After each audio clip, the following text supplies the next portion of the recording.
Hi guys, it's Olivia here from Olivia's Catastrophe, and I'm here to give you my book haul for September today. Sorry about the lighting, I just wanted to, film this today, but it's a bit dark, so I'm going to be a bit yellowy on this side. Just ignore that.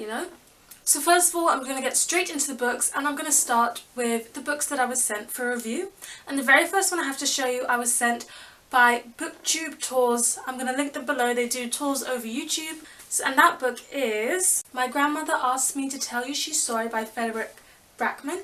And this one follows the story of a 7-year-old girl, Elsa, who's in love with her grandmother. She loves her grandmother so much, her grandmother's off her head, totally crazy. And when she passes away, her grandmother leaves her some letters to people that she's wronged in her life, that she feels she wants to apologise to, some things, challenges that Elsa has to do, and as she goes about doing them, she starts to learn a lot about herself as well. So this one sounds like it's going to be really interesting. The next book I was sent for review is called Hellion by Rosalie Stanton, and this one is about an angel called Sarah who is sent to be a guardian angel to Colin, this boy.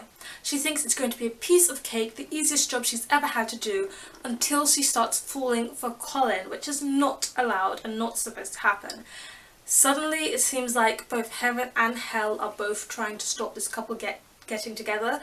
So it seems like it's going to be a really cool romance. I'm really looking forward to seeing the way the conflict's going to happen, if this romance is going to last, if it can go through all these hurdles, especially as it's kind of like the bad boy type meeting the angel. That seems like it's going to be very interesting. The next book I was given is If I Forget You by Thomas Christopher Green, and this one is about a couple who loved each other, but 21 years ago they were torn apart by circumstances, and now they've got this chance to be back together again, to go through their romance again, and to fall in love all over again. So it's like a second chance romance, and gradually you're going to find out why their romance didn't work out the first time, and I really like the idea of seeing how this love is going to develop for a second time. It's also told from different points of view, so it's going to switch from Henry Gold to the female love interest, so I'm really looking forward to hearing both of their voices come through in this novel. And the next two novels I were given are both by Courtney Hines, and the first one is The 6th Train to Wisconsin, and then the second one is Highway 13 to Manhattan, and these are sequels of each other. This is the sequel to this book, so I'll just tell you about the first book because, no spoilers. What happens is there's Kai and there's Oliver. The problem in this novel is that Kai has telepathy, and these special powers are spiraling out of control. So what happens is Oliver brings Kai back to the town where he used to live, but he doesn't live there anymore because there are a lot of secrets buried there. So throughout this novel we're going to learn about these secrets and whether these secrets will tear them apart, and I think that Kai's telepathy has a big role to play in that. And then if you go to the second book, just to look at that beautiful cover, it just looks like it's going to be a wonderful book. So I'm really looking forward to reading these two. And the second book, Highway 13 to Manhattan, releases November 1st, so be ready to read a review of this one, probably on my blog. I'll have a link to that below. Is Nineveh by Henrietta Rose Innes. The first time I saw this book was on Instagram, and I saw this cover, I saw the colours of it. I love orange. I'm in love with sunset orange, and this book just makes me think of a sunset, so I really wanted to read it and review it. It also sounds really interesting because a swarm of insects is attacking the city, so there's like a plague thing going on, and it just seems so suspenseful, so innocent. And as the town called Nineveh, is crumbling down, the main character is questioning whether this was truly home to her or if there's something else sinister going on. It just sounds like there's going to be a lot of drama, very interesting. I'm really looking forward to reading this. And then we have Can't Forget by Colleen S. Myers. This one is about a girl who escapes these aliens. The aliens are called Imani, and she escapes them, but she knows that Imani aren't going to forget her. So it's kind of a chase kind of novel, as the Imani are coming back for her and she's just trying to run for her life. They're not going to forget. Hence the title, Can't Forget. And then we have A School for Unusual Girls by Kathleen Baldwin. If you've watched my previous book haul, I'll leave a link to that below, you'll see that I actually received Exile for Dreamers, which is the sequel of this book, for review. So I didn't get this one for review, I put it in the wrong section, but I got it as a giveaway win from Jen's blog. She holds giveaways all the time, it's absolutely amazing. It's called YA Romantics, and I'll link it below. But I won this book, well, I won a gift card to the book depository, and I chose this one because I want to be able to read the first one before I go and review the sequel. So now I'm really looking forward to reading this one. I've heard loads of things about it, read so many reviews. It sounds mysterious, it sounds quirky and different, and it sounds really dark and haunting. Like, all of this is happening at a boarding school for these girls, and I just can't wait to read it. I'm so excited. It's been on my to be read for ages. And the last novel I received for review is called The Rains by Greg Muretz, and in this one you get to see that everybody over the age of 18 gets infected with this disease, they turn crazy and they start attacking the kids. So all the under 18-year-olds are trying to protect themselves from the over 18-year-olds, and we get to follow this group of teens where one of them is about to turn 18. Ooh, that's going to be some trouble. So it sounds really interesting, kind of like a zombie kind of feel. I'm curious to see how it's going to end, because books like this, it's really hard to know what's going to happen, if there could possibly even be a happy ending, so I just can't wait to find out.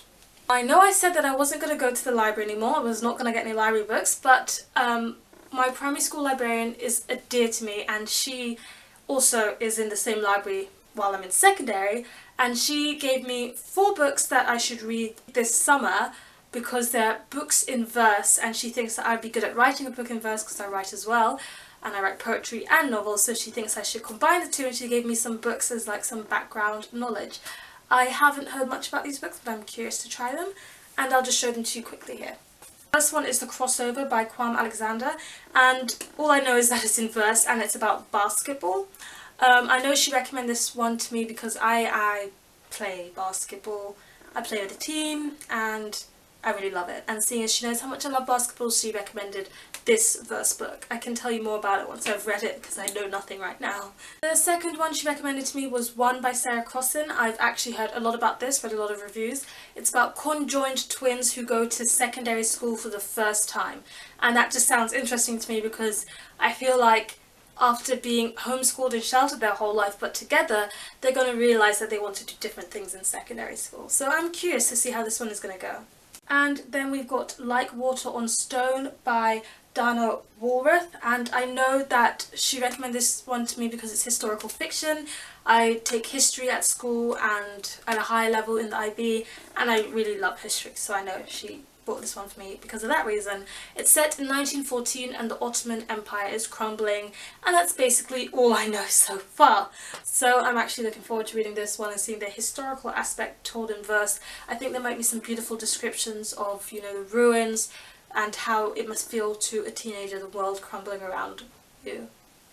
And the last one that my librarian recommended to me is Brown Girl Dreaming by Jacqueline Woodson, and this one is set in the 1960s to 70s, I believe, and it's told from the point of view of a coloured little girl who is explaining what it's like to live in South Carolina during the time of, well, 1960s to 1970s. And it's a National Book Award winner, so I know it's going to be good. I hear that the verse is told beautifully, and I really like, you know, reading about culture, reading about historical culture, so I think this is going to interest me. Okay, next we've got some books that were just given to me, and the first one is called Some Writer by Melissa Sweet, and it's the story of E.B. White. Now, I won this in a giveaway from a publisher on Instagram. I know the initials of the publisher because that's what shows on Instagram, but I don't know the full name. I'll leave a link below so you can find them once I look them up. But I don't actually remember entering this giveaway, but they said I won it, and you know, I'm never going to turn down a book. So that's this one, and it's actually, it looks really beautiful, really beautiful. So I'm going to share some pictures of this book on my Instagram. I also have a link to that below. And I just can't wait to learn more about this author, what they've done, what their life must have been like. And this last book, After You by Jojo Moyes, was actually just given to me, and there's an interesting story behind it, not too long, so I'm going to tell it to you. I have a lot of books, and quite a lot of them are books I haven't read yet, and I really don't like lending out any of my books, let alone the ones I haven't read yet, for someone to ruin before I can read them. My mother is good with books. She usually doesn't ruin them, but sometimes some certain books that she loves, they just get worn down really, really quickly. So when she took Me Before You, I was in Spain and then I was in England. For 2 weeks I couldn't, get back to my book and check it was in good condition, check she was looking after it while she borrowed it. But she borrowed Me Before You, she read it and she loved it. I haven't read it yet. And she gave it back to me and she said, "Thank you for trusting me with this," even though I did kick up a bit of a fuss. Sorry, Mum. But then she bought After You by Jojo Moyes. She read it, and because she's not really a big person on keeping books like I do, she said, "Here, Olivia, you can have it. Read Me Before You. Read this one and just keep the book. I've read it. I'm done with it, and I just want to say thank you for letting me borrow the book," which was really sweet of her. So I need to let her learn my books more often. And now I've got After You, so I should really get on with reading the first one. And the last two books I have to show you today are books that I actually bought myself because me and my sister went to Amsterdam before we went to a Beyonce concert there. Oh my gosh, it was amazing.